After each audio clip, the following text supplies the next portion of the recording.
Ari Fleischer was the White House press secretary under President George W. Bush. And after Sean Spicer's press briefing, he tweeted this, and I do quote, "This is called a statement you're told to make by the president, and you know the president is watching."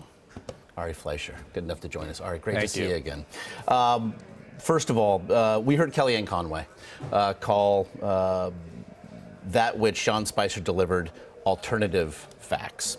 What would you call them? I would say it was the president's point of view. And one way to express that is from where the president stood and he looked down the mall, he saw what looked to him like a full mall. That's how you could also have said this and just expressed it. You attribute it to the point of view of the president. The issue for Sean is as soon as you get into statistics and data, it's all checkable. And that's going to be today's briefing. They're going to fight over whether what he said was accurate or not. Well, we know it is demonstrably untrue. These are, to your point, these are a verifiable set of claims.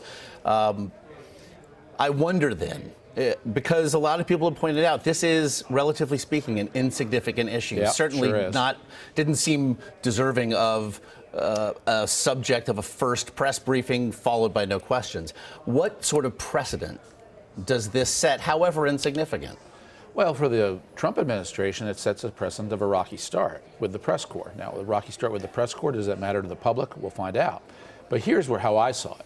Saturday night, Sean is sent out there. Go fix it. Get out there. Where's Sean? Get out there now and fix it. That's what the president probably said to him. That was the top of the first. Sean batted. The press didn't get to ask any questions. Today's the bottom of the first. It's the time for reporters to challenge Sean, to ask the hard questions press secretaries always get asked. Sean's task is to back up his statistics, to back up substantively, and to elaborate on the things he said. If he used a statistic that's wrong, today's the day for Sean to fix it. He can say, my statistics about the metro wasn't right. Let me readdress that. And then he can make the broader point he's making about the press trying to delegitimize Donald Trump, if that's what he wants to do. But I think, frankly, the issue of delegitimizing Trump is fair fight. The issue of how many people showed up at the inaugural, who cares? Okay, so this followed a set of remarks from the president delivered at CIA headquarters, again, standing in front of the memorial wall, where not only did he make references, the president did, to things such as crowd size, he also seemed to say that the media had created some idea of a war between the intelligence community and the president. And that also is verifiably untrue. The media was simply pointing out, and has pointed out, that it was the president himself who equated the CIA to Nazis. Again, this seems now, you mentioned it's a rocky start, it might be the top of the first, but it's awfully bumpy, it would seem, top of the first. But I can also easily see Donald Trump thinking what I tweeted in that tweet about Nazis was aimed at those who leaked what should have been a classified private briefing to me. It's not a sweeping statement about everybody who works at the CIA. He very well may think everybody at the CIA is a patriot who's doing what they can do for our country, but whoever leaked this information never should have done it. They did it to make me look bad, and I'm going to put my foot.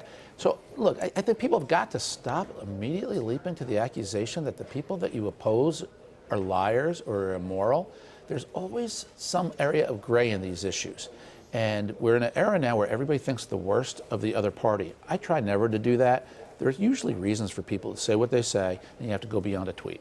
You've done this job, so let's say this is to the best of your knowledge.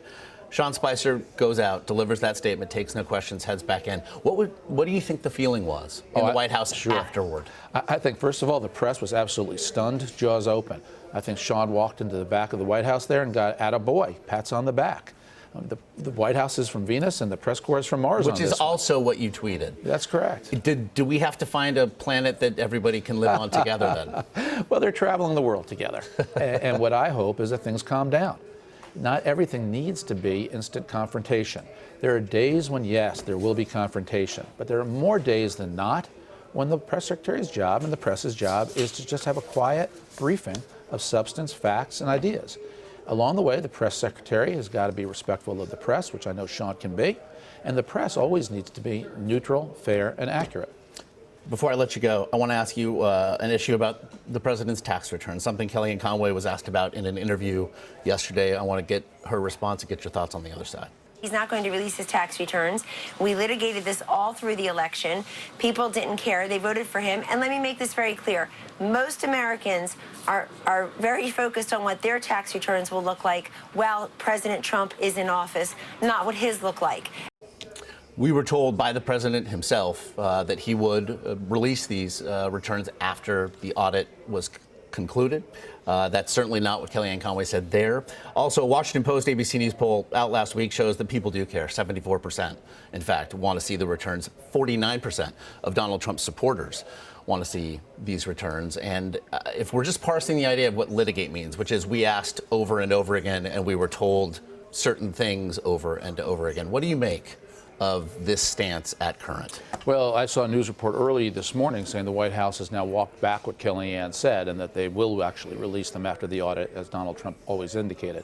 So I don't know which fact is right or not. This does seem to be an issue the press won't let go of, and Donald Trump is just determined to string out. Ari Fleischer, great to see you. Thanks for the insight. My pleasure.